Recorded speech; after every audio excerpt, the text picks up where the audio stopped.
It started as an ordinary Monday, the kind of day where people shuffle through their routines, half asleep and clutching their coffee cups like lifelines. But by nightfall, the world we knew had unraveled, and freedom as we understood it was gone. I remember the sky being strange that morning, not stormy or overcast, just wrong. It was a blue so bright it looked artificial, like a screen turned up too high. Birds didn't chirp, cars seemed quieter, and the air had an electric hum, like a faint warning we couldn't hear clearly enough to heed. The first sign something was off came at 8:13 a.m. sharp. Phones vibrated all at once. Not the chirping chaos of texts or notifications, but a unified pulsing thrum. Everyone's device lit up with the same message, stark and simple. Attention, obey. No sender, no context, just that one word. People laughed nervously, exchanging confused glances, holding up their screens as if looking at them together would make it make sense. Another hack, someone muttered at the coffee shop where I sat, their voice teetering between dismissive and uneasy. But I noticed the barista stopped mid-pour, her hand trembling. Something about that word, obey, didn't feel like a prank. It felt final. Then came the silence, not the peaceful kind, but the suffocating absence of sound, as if the world had been vacuum sealed. No cars honking, no footsteps on the pavement, no rustling leaves, just the relentless hum growing louder, drilling into our ears, our minds.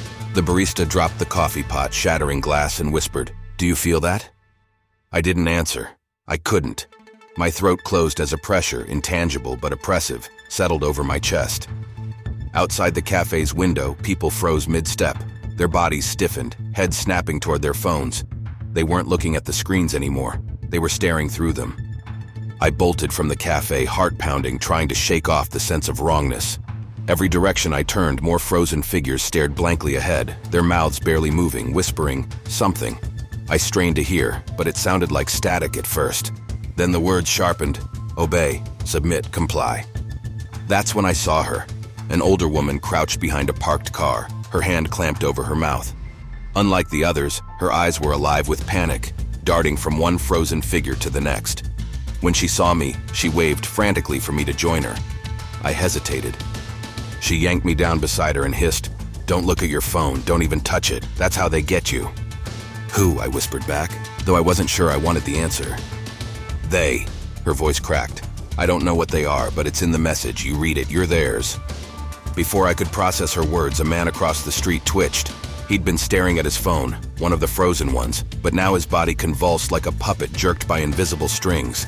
His head tilted unnaturally, bones cracking audibly, and his eyes locked on us. "They see us," the woman whispered. "Run." We scrambled to our feet, and I felt the man's gaze burning into my back as we sprinted down the alley. The whispers grew louder, closer, a cacophony of overlapping commands that burrowed into my skull. Obey, obey, obey. By the time we reached a darkened basement, her safe haven apparently, my lungs were on fire. The woman locked the door behind us and collapsed against it, her face glistening with sweat. "They don't like defiance," she said between gasps, "but they really hate it when you warn others." I opened my mouth to ask what she meant, but then I saw her neck. A thin black line snaked from her collarbone up toward her ear, pulsing faintly, like a vein that didn't belong. She caught me staring and tugged her scarf higher. "I didn't read the message," she said quickly, "but they still found me. They mark you if you resist." "Mark you for what?" My voice shook. She didn't answer, just gestured to a stack of notebooks on the floor. "Everything I've seen, everything I've pieced together is in there. Take it, read it. Someone has to know the truth." I flipped through the pages, each one scrawled with frantic, looping handwriting. She described patterns in the message distribution, theories about the entity behind it. Something ancient, she wrote, something patient. The message wasn't a command. It was an invitation, a threshold we weren't supposed to cross. But humanity, curious and arrogant, had flung the door wide open. I looked up to ask her more, but she was gone. The door was ajar, the hum deafening now. My phone buzzed in my pocket, an insistent vibration I couldn't ignore. Against every instinct, I pulled it out. "Attention, obey." The words glowed, impossibly bright, searing into my vision. I threw the phone across the room, but it didn't matter. The hum had become a roar, and the whispers weren't outside anymore. They were inside my head. I don't remember leaving the basement. I don't remember anything after that, really. Just fragments, faces contorted in terror. A hand gripping my arm, dragging me somewhere, and the whispers, always the whispers. Now, as I sit here telling you this, I can feel the hum creeping back. It's quieter now, like a lullaby pulling me to sleep. The black line has reached my jaw, pulsing with every beat of my heart. I don't know how much time I have left. But if you're listening to this, please, whatever you do, don't look at the message. Don't touch your phone. Don't let them in. Because the moment you do, you're no longer you. You're theirs.